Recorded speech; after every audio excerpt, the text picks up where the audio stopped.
Hello guys, welcome to my channel. I-share ko lang sa inyo itong aking bagong brandy. Ito yung Pineapple Brandy. Ang alcohol by volume nito is 60%. Susubukan natin na isalin dito sa maliit na tagayan at sisindihan natin kung umiilaw nga ba ito. So ngayon, titingnan natin.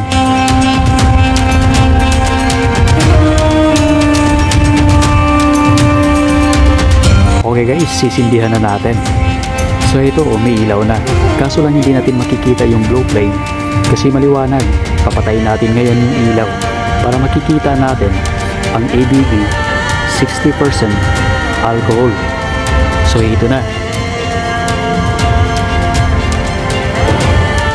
Ang glow flame dito guys, tumatagal ng kahit ilang minuto at kaya nitong mag-init or mag-reheat ng mga pagkain malalamig na. So ganito yung alcohol by volume natin, 60% dito sa ating Pineapple Brandy.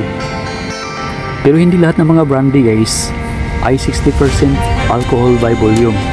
Meron din, karamihan, ang standard is 40% alcohol by volume.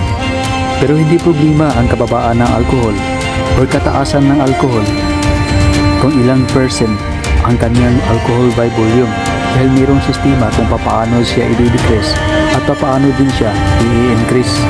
Okay ngayon guys, subukan natin isalin sa ibang baso. Eto, napaglaruan natin isalin. Pero yung magandang ilaw talaga sa glow flame ng alcohol guys, yung sa wala talagang ilaw, yung ganito.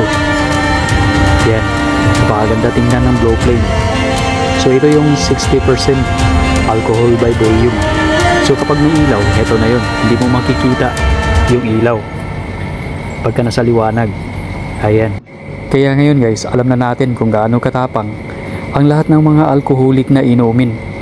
Hindi maganda sa katawan ang sobrang pag-inom ng alcohol. Dapat katamtaman lang. Kailangan hindi abusuhin. Kaya dapat may disiplina sa pag-inom ng alak. Dahil kung wala, itong malasantil mong apoy na to, ito ang unti-unting susunog sa ating mga katawan.